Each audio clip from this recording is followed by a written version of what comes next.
Hi, and welcome to a 48-hour readathon reading vlog. It is Peace Talks this weekend. It starts in about an hour.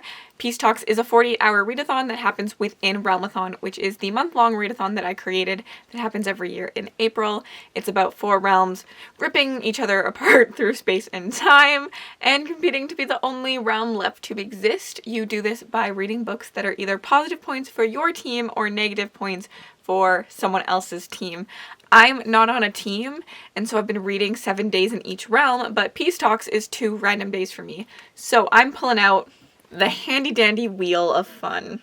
All weekend long, I will be spinning this wheel and getting a realm to read for. This means I'll be reading a variety of things since each realm has its own genre that gets you like bonus points.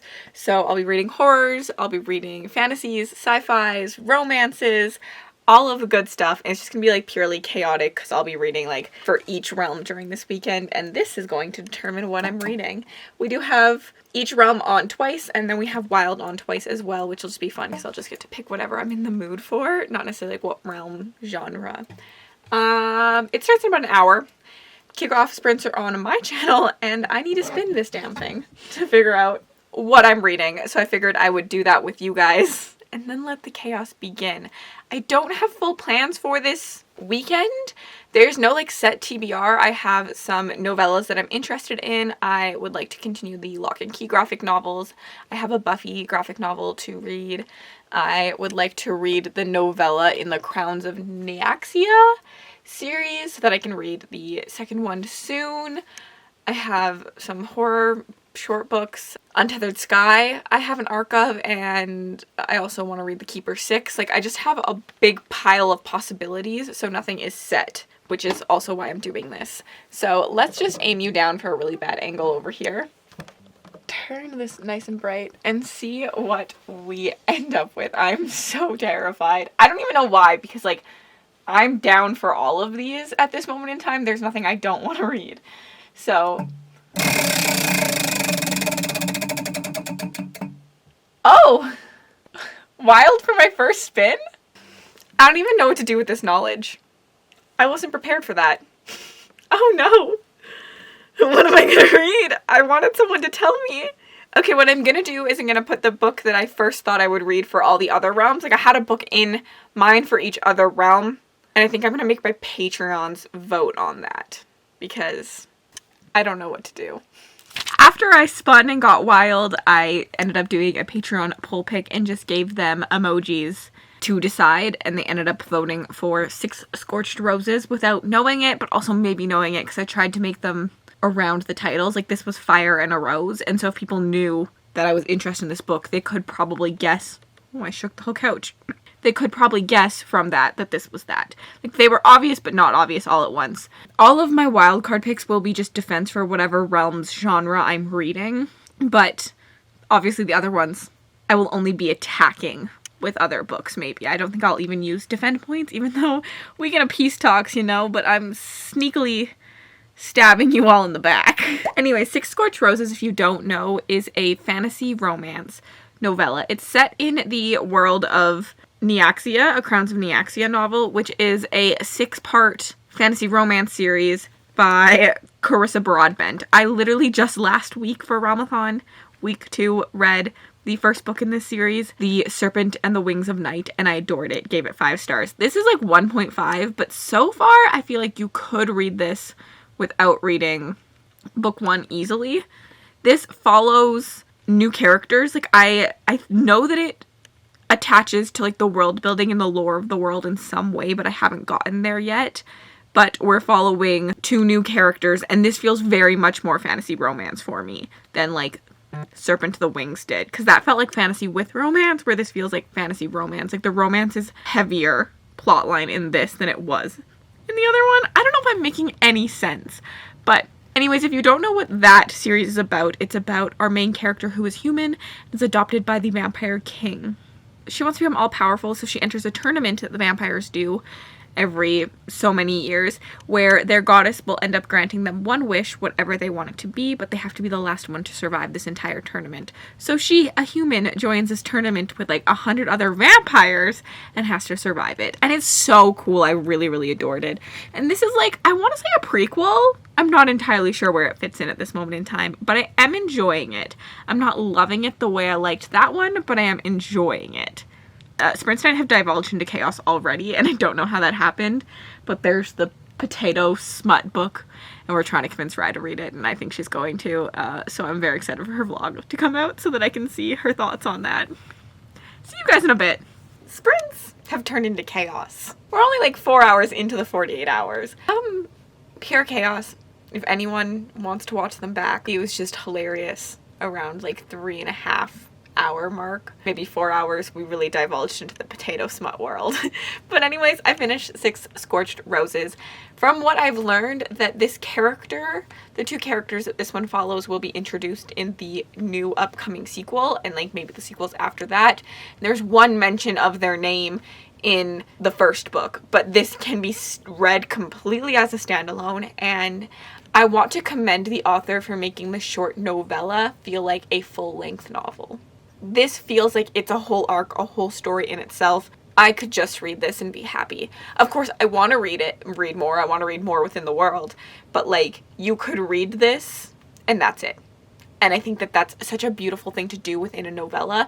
Why I typically don't like novellas is because I feel like you can't do that. But yeah, enjoyed that part of it. I ended up giving this 3 stars. I did really enjoy it. I had a fun time, but I just wasn't as invested as I was into The Serpent and the Wings of Night. I think mainly for me it's probably the love interest. The love interest in this is a little bit more cinnamon rolly than my personal taste. I prefer a little bit more like banter and stuff. And just like the plot of this wasn't as interesting to me as the plot of the first book, but I think it really stands really well as a novella, and I will definitely be recommending it, especially for things like this that you need quick reads for. According to Goodreads, this is 204 pages, so I do get 10 points for page count. I did read it in the 48-hour readathon, so another 10 points for Cyrus. We are increasing with this one. It is your team genre, it is a hybrid genre, and it is indie, so lots of points there. There is fire on the cover of this, so we do have a source of light on the cover. Can I spell my name? Why? I can spell my name on the cover of this. It is an underrated book. I read the ebook. I think that's all. I don't think I'm getting 5 for this one. Now we need to spin again. Are you ready? I'm not. I'm really not ready.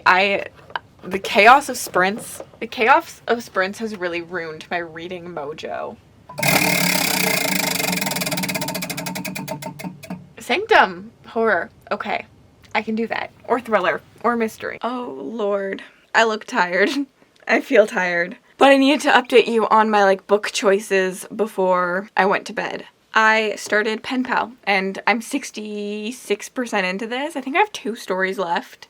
I am very conflicted with my feelings on this. I really, really didn't like the first story. If you don't know, Pen Pal is set up as 6 stories of this kid's memories of these creepy things that happened to him as a kid, and he's remembering them as time goes on.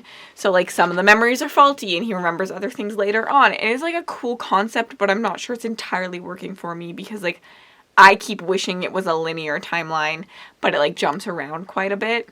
But I don't really want to tell you anything about this because it's I feel like it's a spoiler to know anything other than that going into it. But that does summarize what this is quite well. Anyways, I really, really hated the first. Well, I really didn't enjoy the first story. I felt like it was really boring, and I was having a really hard time with the writing in that. I did get used to the writing as I went, but I still don't love it. There's just a lot of commas. I noticed, I was why is there 5 commas in the sentence? This sentence is 6 lines long with 5 commas, use some periods. And that's just, a me being picky thing, because it flowed really nicely still, but, it didn't work for my brain. But yeah, I didn't like the first story. I felt like that was boring. Didn't really see the point of it. We got into the second story. I liked it. Just felt like it was a little long. And then got into the third story, and I absolutely adored the third story. I think if you had the second story and the third story and made that into one short story, for me, that would have been chef's kiss, A++, 5 stars. I adored the third story, and you needed parts of the second story in order to, like, understand the third story. So, like, that by itself for me, I ate that up. That was so good. I felt creepy and sinister within that. But, like, the first story and the fourth story, I feel so bored. Like, there's no creepy feelings in there for me because, like, I'm just bored in those. So I'm hoping that this next story and the last story will do it for me. I'm also just a little worried that this isn't going to, like, make sense the way my logic-driven brain wants things to. I don't know if it's going to be, like, wrapped up in a pretty bow, which is what, like, I prefer my books to do. So we're gonna see. But yeah, I started Pen Pal. I'm not sure where my feelings lie on it because, like, 2-star stories and 5-star stories, and so, like, then where does that put me in, like, the overall concept? But then, like, I'm not done yet, so I'm, like, hoping to see, like, the overall arc of the story, because, like, it is 6 short stories that make up one whole story. So I'm hoping the overall arc does wonders for me. But yeah, I'm off to bed. I'm tired. I'm honestly gonna go watch YouTube and probably Vanderpump Rule interviews. So yeah, because, like, I'm obsessed with the drama this season on Vanderpump Rules. Like, I stopped watching last season because, like, I was bored. I had to start watching again this season because, like, Chef's Kiss sucks for them and their lives, but makes really good reality TV. Anyways, I'll see you soon. You can hear the birds. Good morning. It's Saturday morning. I have my mimosas. Yvette messaged me on Thursday and asked if we could do mimosas together on Saturday. So, you know, across countries, because she's in the States and I'm in Canada, we're having mimosas together, so cheers, Yvette. Mine is, I muddled a couple raspberries and then also pineapple juice into this. It's delicious. Anyways, I finished Pen Pal last night. Honestly, in the end, I really enjoyed Pen Pal. I ended up giving it 4 stars. I think the ending of the stories really pulled everything together. There were 2 stories that I wasn't really a fan of, but I think for the arc of the entire story, they made sense to me and why they were there and, like, why we needed them.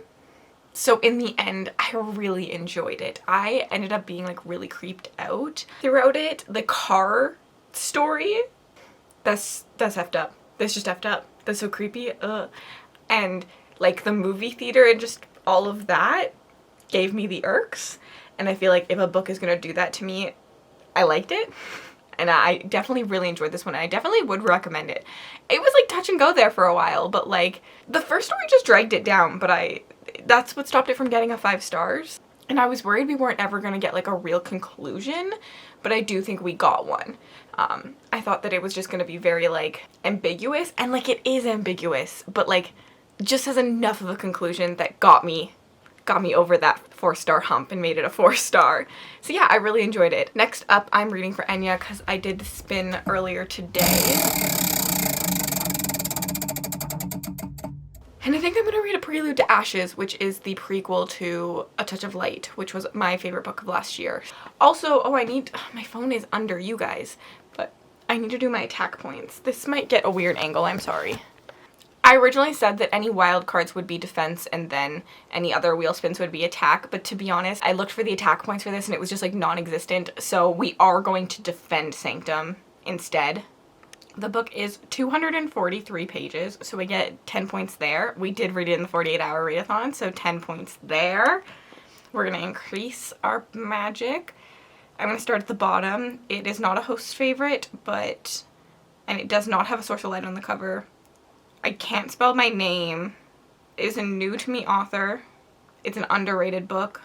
And I did the ebook and I'm gonna say it was a book out of my comfort zone just because, like, I knew it was ambiguous going into it, and I think, like, that's out of my comfort zone. I like a very logical story. I like things to all make sense. There we go. And then it is Sanctum's genre, so team genre, and it is an indie, so 20 points there as well. So I think that was a decent amount of points. There we go. Let's go read A Prelude now and get a little day drunk. Let me just, like, snuggle into the couch so you can see me. I finished, oh my god, my hair is such a mess. I finished A Prelude to Ashes. I do not like it. Okay, like, I finished A Prelude to Ashes. I did not love this one, but I'm not surprised. I don't typically enjoy fantasy novellas like this. I just don't have a lot of interest in, like, what novellas in fantasy within a series tend to be about. Like, this gives you insight into Adrian's backstory and his relationship, and it's very, like, character focused. I am not a character reader most of the time, so I don't care about these, like, little novellas that are about getting to know characters more, and specifically Adrian was my least favorite character in A Touch of Light, so I struggled a little bit through this. Like, I wish if it had been any other character, I think I could have enjoyed it a little bit more, but I just don't think that anything that I read in this was necessary for the overall experience that I have during the series so far. I don't think I learned anything new, really, that I didn't already have ideas about from the first book, and I think that that's the best way to do it. Like, novellas shouldn't be things that you have to read. They are meant to just, like, add to it if you want it, and so that's why they tend to be a character experience, but that's why I tend to, like, stay away from them, because I'm just here for the overall arching plot of a story, not all the small moments in between. Yeah, it just didn't work for me, but this is very personal to me, and I think it's written just as good as A Touch of Light is. I have no negative thoughts on it. It just wasn't a read for me. But let's go see what my patrons voted for points. It has been voted. I decided to just give them the vote to defend as well, since I defended in the last one. We are defending Enya with this. Hung out emoji was hot and thirsty, so romance. And then the frozen emoji was frozen from fear. And then the brain exploding was fantasy, because I just feel like my brain explodes when I read fantasy. And the thinking emoji was sci-fi, because I have to think. So we are defending Enya with this pick. The book's only like 80 pages, so I don't get anything from there, but I did read it in the 48-hour readathon. It is a host favorite. I need to look at the cover. There's no source of light. Can I spell my name on this? Cassid. Damn it, there's no Y. It's underrated because it is indie. There is multi-POVs in this, and I read the ebook and it has a map. Okay. And then it is indie and it is the team genre. So there's our points. Now we need to spin, and I don't know how I'm going to do this. You can watch me. It's going to be freaky because, like, I'm going to put it over here, but it's over here while I record this. Okie dokie, artichoke.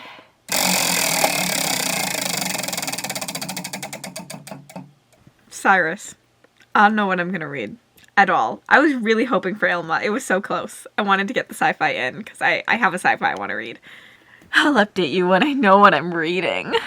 Okay, I ended up starting Her Vigilante by Lillian Lark because Riley recommended it to me when I was looking for, like, short novellas for this weekend, like dark romance.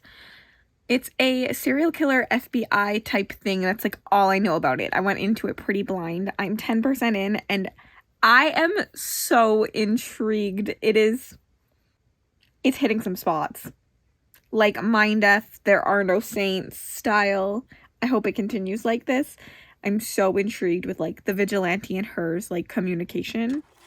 Mickey is sitting on my lap right now, so I can't move. So we have this really weird angle, and I'm holding the camera with my arm. But, like, he's so cute. I am 40% in.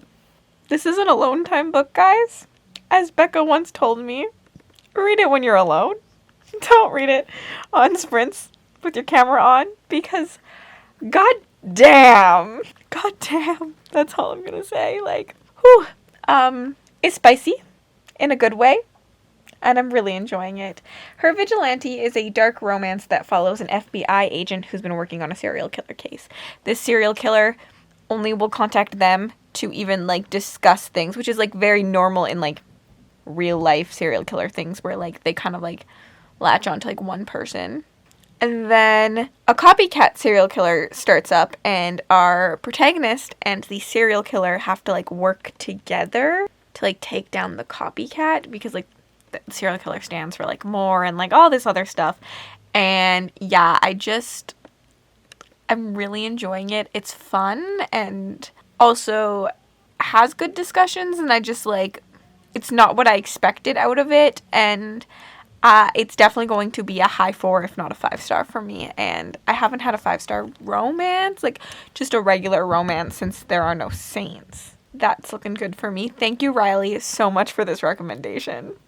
I finished Her Vigilante, interrupting the regular scheduled programming to tell you the team that is currently in last place. Can you leave a comment for me letting me know what your guess is for team in last place? And I'll just wait a couple seconds here to let you put those comments in, get your guesses in, and then I'm going to tell you. The team that is currently in last place is Sanctum. Do with this knowledge what you want. But I do want to say that I've been watching things change like crazy. No one is out of the running for this. It's so fun. So I'm glad you guys are all participating. Now back to the video. I ended up giving this one 3 stars. I did really, really enjoy the first half. I think the first like 70% of this book is actually a 5-star read for me.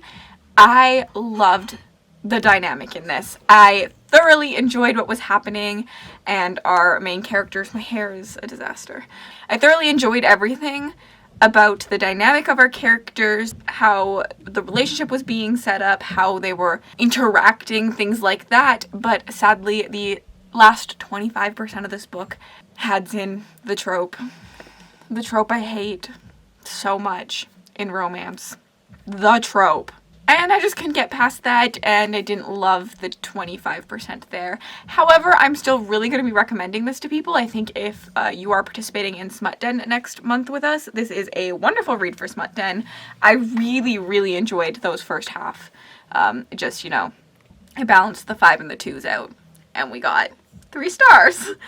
I will definitely be picking up more from Lillian Lark, probably in Smut Den. I really enjoyed the writing style of this. I felt like it was really, really good, and I enjoyed like the character interactions. I really enjoyed the smut scene in here.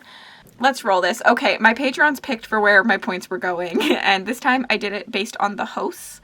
And we picked cheese because Mel loves queso. We did burgers because Lexi loves McDonald's. We did a baguette because Kaylee and sourdough. And then we did a drink because Rye always has Panera drinks with her. And I feel like every single poll people vote to annihilate Lexi. So we are attacking Sanctum with this, which is just so funny because week 1 I attacked Lexi with a Lexi wreck, and this weekend I'm attacking Riley with a Riley wreck. So thanks, Riley, for recommending the book to me, but you're being attacked.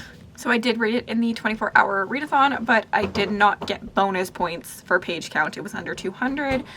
Definitely just there's dysfunctional family in this. I don't know if this is a pseudonym, so not an isolated setting. I did buy this book, not a TBR vet. It is a dark cover though. That did not get me a lot of points. Sorry, team. But it is my Realms genre, and it is a indie and self-pub, so at least I get points there. But prompt points, only used 2. And I did spin. Lexi made me spin live.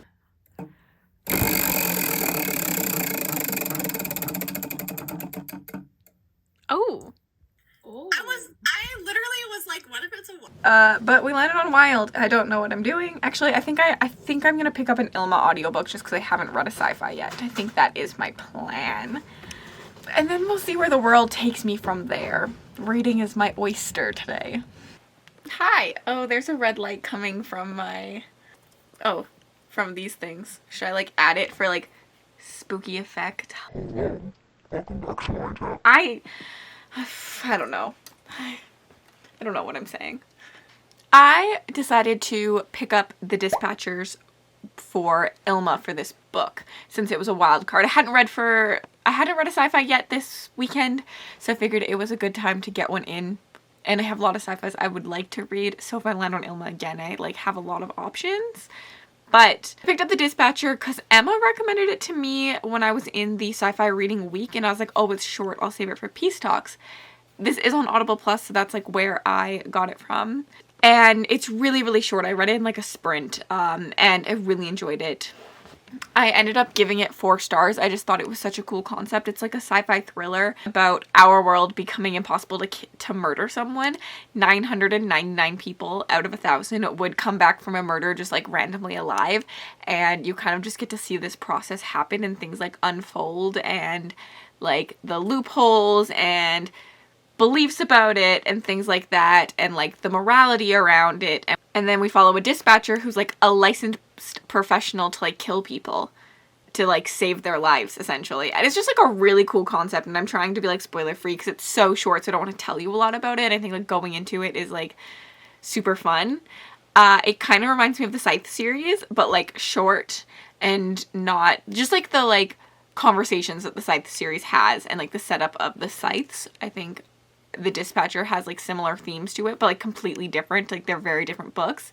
I also think that if you liked Blake Crouch, this would be a really good read. I had a really fun time with it, and I will definitely be recommending it in like videos that are like books to read in one day, or like good readathon books or anything like that, because it was such a quick read and so enjoyable. If you're a sci-fi thriller kind of person, pick it up.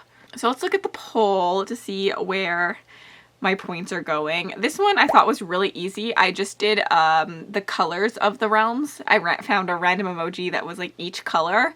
So we have a green leaf for sci-fi, an orange lion for sanctum, a blue butterfly for Enya, and a pink bikini for Cyrus. And Cyrus won, so we will be attacking Cyrus with these points. I did not get any page count points because this is a really short book, but I did read it this weekend, so 10 points there.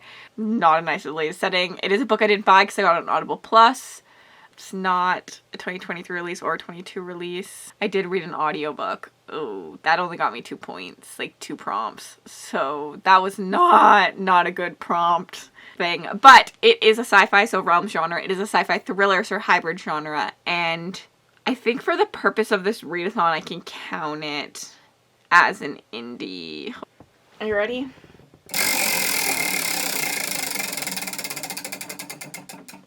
Sanctum horror. Okay. I have no idea what I'm gonna read, but I'll figure this out. Last time we talked, I think I spun Sanctum, and I had a problem trying to decide what I wanted to read for this. I don't know why. I find horror novellas I want to land on horror the most. Like, I'm most excited to read them because I tend to love horror novellas, but then I get overwhelmed with all of my options and I don't know what to read. I ended up going to Scribd though because I wanted an audiobook, and I remembered Laurel Hightower had some audiobook on. I'm more interested in Below, but she had Crossroads on, so I listened to all of Crossroads. It's really quick. I didn't have a lot of thoughts. My thoughts weren't changing, so I decided to not update you halfway through and just to update you now. Crossroads is a beautifully, beautifully, beautifully done book. There is no arguing that. This book follows our main character who just lost her son. She's dealing with her grief and dealing with all that, and she ends up kind of making a deal to see her dead son every single night. And the deal is not in her best interest, that's for sure. You just like watch the spiral of this woman's mental health is what happens in this book. The grief, the depression, the things that hit you when someone you love passes away. Beautifully done. Like, the trigger warnings in this, definitely, they're there. The way things are handled, it feels very raw, it feels real, it feels like something that could happen. Like, this is a story about emotions that we go through. However, for my personal interest, my personal taste, I found myself a little bored.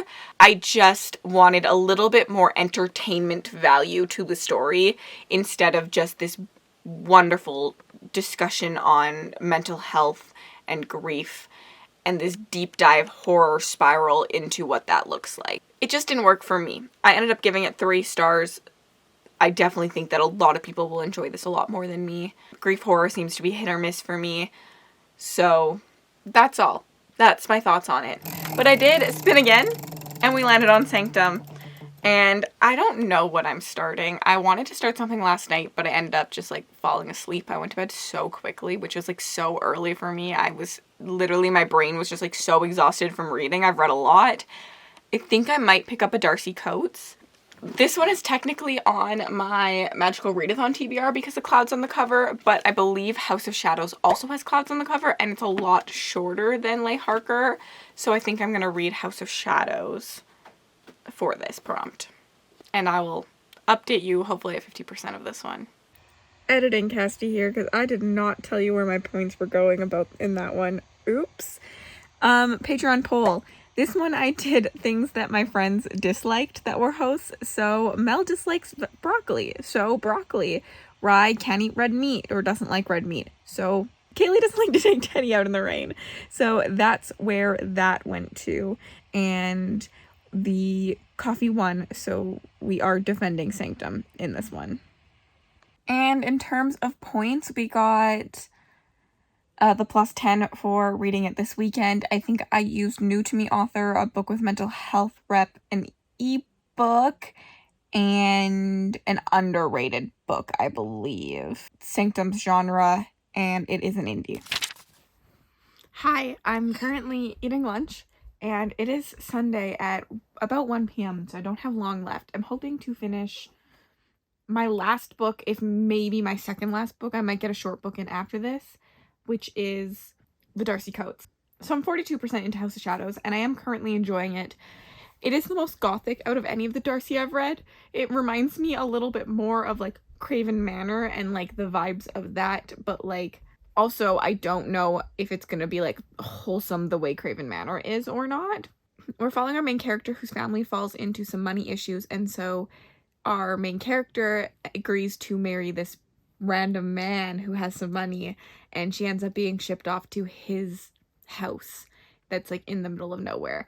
And as she's there, she thinks that things are quite suspicious, things are happening, she's hearing noises, the maids won't talk to her, there's a bunch of things, like there's secrets like crazy in this household, and we're still just figuring out the secrets. And it's like, I love the vibe of like trying to figure what things are within this like really expansive house, and like feeling like everyone's out to get you and everyone's keeping things from you. I think it just adds like a very sinister vibe to the story. At this point in time, I have no idea what's going on. I just know there's a red door. I will say that I do think that Darcy has a lot of things that she likes to do in books. Like, I've seen this door before, for sure, but I still tend to enjoy her stories regardless of the repetitive nature of some of like the tropes she uses. But yeah, I'm enjoying it so far. I'll keep you guys updated. And I'm gonna eat my very colorful salad. It's delicious. Hi, I finished House of Shadows. That's what it's called, right? Well, the Darcy Coates book. I have conflicted feelings on this one. I ended up giving it a 3-star, and I think it like definitely fits there. But there are elements of this story that I really, really, really enjoyed. But then I think what held it back for me truly was just the relationship. There is a strong romance in this. Like, there is a romance. And the romance takes priority within this story for sure. But it's not well developed. It's very insta-love. And, like, I get in ways it's more like Regency era. So it's a young girl being married off to an older man, and like the young girl just like automatically tends to fall in love because that's what they've been trained for their entire life. Like, it's not like love in the way that we know love, but then it's supposed to end up being love in the way that we know love. And I just feel like I didn't get there with them. I just wasn't on this journey with these characters. And that really affected my enjoyment of the entire story. But I really liked the atmosphere of this story. The other thing that I didn't love is that so much of this story is things I've already seen in Darcy books. But, like, also, is that just because I've binged Darcy books like crazy in the last, like, 6 months, and I've read so many that affected my enjoyment? Because also, I loved what it did in this story, and I think it took the things that she's done in other stories and made it an interesting story. And, like, I really, really loved the atmosphere and the plot of this. Like, really, it was just characters that brought my enjoyment down, and, like, the plot and the setting of this one are, like, top tier, like, gothic, haunted house, things are happening. But yeah, I don't know, so I'm conflicted. But I think it's a 3-star. I don't think it's my least favorite Darcy I've read, for sure, but, like, not my favorite either. But I will be continuing on in the duology because there is, like, a second book for sure. This one was a very visual poll, and I just went with, like, things that you could see on the map within each realm. So we have an island for Enya, a volcano for Sanctum, a bridge for Cyrus, and a light bulb because like there's lamps in Ilma. Sanctum won. This is, so I'm defending Sanctum this time. Sanctum really likes to win these polls is what I'm saying though. So let's go do the point thing. Okay, so Sanctum, Spooky, what did I read? House of Shadows. How many pages is my book? Good question. Let's open up Goodreads. 292 pages, so I do get 10 points for that. Read it in the 48-hour readathon, so another 10 points. It is the team genre. It is like a horror romance, so it is a hybrid genre, and Darcy does count for indie in the readathon, so lots of points there. Not a host favorite. No source of light on the cover. Can I spell my name? Cassidi. I can. Okay. Spell your name on the book. No emotion. No weather word. Not a new to me author. Author does not use initials. It's not a retelling. Darcy, I think I still count as underrated, especially her backlist. Title isn't cursive. It is multi-POV, and I read an ebook. Okay, I think I have time for one more book. It is 2:30, and so I have 2.5 hours left.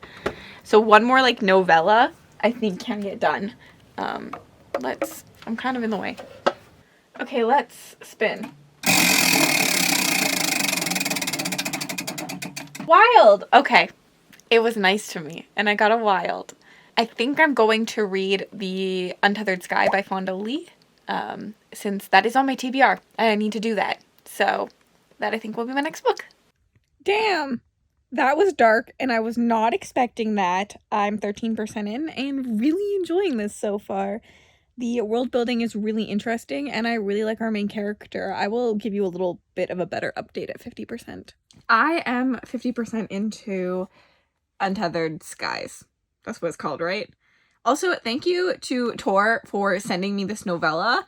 They sent me an e-arc of it. I believe it comes out by the time, I believe the book comes out this weekend, so by the time you see this vlog, it's already out, and I am loving this. I think the world building is so cool in this. I love the idea of like raising this bird with our protagonist to do what it's meant to do. It's like such a fun take on like almost like a dragon bonding and rider, but it's a bird and the rider, and just like raising that bird up to be accustomed to you. I think it's so fun. If you don't know, this story follows our main character Esther, who is training to be a rocker, I think is what it's called. A rooker maybe. And this means that she's paired with a fledgling rock or rook. I believe it, I don't know how to say it, to be honest. A bird. It's a bird. It's like a giant man-sized bird. And she has to raise him, and the idea is that they raise these birds to be hunters and paired with humans because they're the only things that can take down the manticores. The manticores are these like giant predators that can't be killed by anything else, and these predators kill humans, and they're not good. They're not good, and you learn about them in the story, and I'm trying not to tell you anything. On the Goodreads, it says that it is a epic story about obsession at all cost, and I'm definitely seeing that, and I'm really enjoying it. And it's a darker read than I thought it was going to be, but it's not dark, but like definitely darker than I expected, and I'm just having a really good time with it, so I'm gonna go back to reading.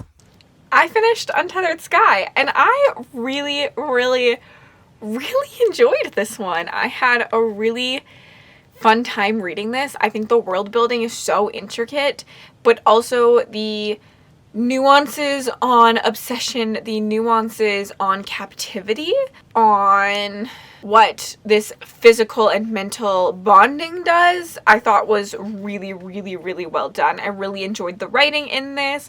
I found our character motivations to be very realistic to who they are and what they've been through. I could really see how this story could happen if we had something like this. Like, I felt like it felt very real and raw, and I really enjoyed it. I ended up giving it 4 stars, which, like, I wasn't the biggest fan of the Greenbone Saga. I ended up giving, like, 4, I guess I gave 4 stars to the first one, but 3 stars to the second. I haven't finished the third. Mostly because I couldn't connect to the characters in that, and I feel like I connected to our character in this, but I will say It's still that like dry character that Fonda Lee does, but like it works. It works. And I think it worked better for me than it did for me in this than it did in the Greenbone Saga, and I had a really, really good time. It's such a fun take on like a dragon bonding story. It's not that, but like it is, and I found it so unique. I haven't read a premise like this, a story like this. I really enjoyed it, and I hope more people pick it up.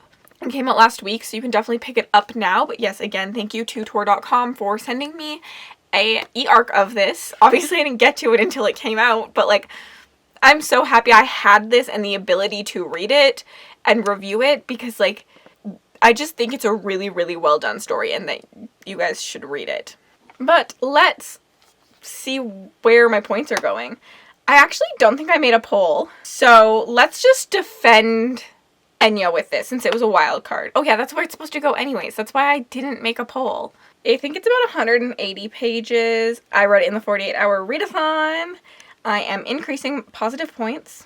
Let's go to the bottom. It is my team genre, but it's not hybrid or indie. It's not a host favorite. I need to look at the cover because I have an e-arc, so I don't have the cover. I think that the sun is like behind the bird and it's shining. Like, can I count that for source of light on the cover? No, I don't think I can. That's too much of a stretch for me. Spell your name on the book. C-A-S. There's only one S. Dang it. I would count sky as a weather-related word. We can count that. It's not a new author, not initials, not a retelling. The book does have some mental health rep, I think. It's not really an underrated book because it's Fonda Lee. It's not cursive. It's not multi-POV. It's probably... I think I could count this as a book out of my comfort zone because it's a fantasy novella and I just don't tend to like those. So I'm shocked that I did like this. And I did read an ebook. Not the most amount of points, but still something for my team. There we go. Let's hop on over to the outro. And there we have it. That is the end of Peace Talk. So thank you so much for hanging out with me for 48 hours. I had a wonderful 48 hours. I read 8 books within these 48 hours. I don't own a single one, I don't think, physically. So I can't hold anything up for you.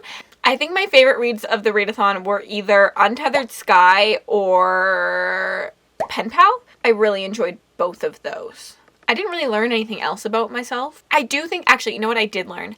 I definitely prefer a novella that is like its own arc and not just the continuation of a story that we already know. I think my least favorite time during this was Prelude to Ashes, and I think that's just because like the story isn't contained to that piece of literature, where everything else that I read, the story was contained other than a story that has... other than like the Darcy Coates, but like I knew that was a duology going into it, and like that still had a very contained story to it, and it was like an arc of book 1, and like it wrapped up nicely. So yeah, I definitely think I learned that about novellas. Like I definitely want the arc to be in there. I want the story to be like wrapped up within itself in that short amount of time. But yeah, I'm really impressed with how my reading went this weekend. I did not think that I was going to be reading 8 books when I got into this. If you had a really fun time during this 48-hour readathon, I just wanted to let you know that me, Mel, and Rye, who form the Late Night Crew, do 72-hour readathons every couple months. We did a haunted house one last month, and coming up in May, we have 72 hours in the Smut Den. We have fun little wheels. We will be spinning the wheel. You will see the return of a wheel during that readathon, and like you will spin too. And it's a whole lot of fun. I definitely recommend checking it out. I will have my announcement video linked in the description bar below.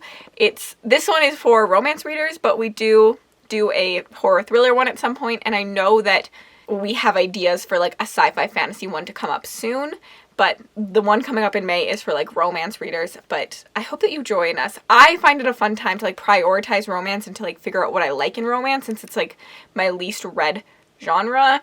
Fantasy, romance, all of that counts. Anything really. So I hope that you at least look that up.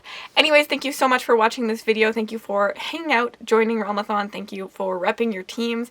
If you want to leave me a comment down below, let me know what your favorite read of the weekend was, or how many books you read during this 48 hours. And then if you just want to leave me an emoji, leave me a bird emoji for Untethered Sky. Also, in case you guys needed a reminder, you do have to log your points before Wednesday the 18th for Peace Talks, or at the end of the month, the first 3 days of May, you'll be able to log them. You do have a week and a half where if anyone marks yes, I will change it to no to stop people from accidentally marking it, because that does happen, sadly. So remember to fill out the submission form and throw in those Peace Talk books before Wednesday or May 1st to 3rd. And have yourself an absolutely remarkable day.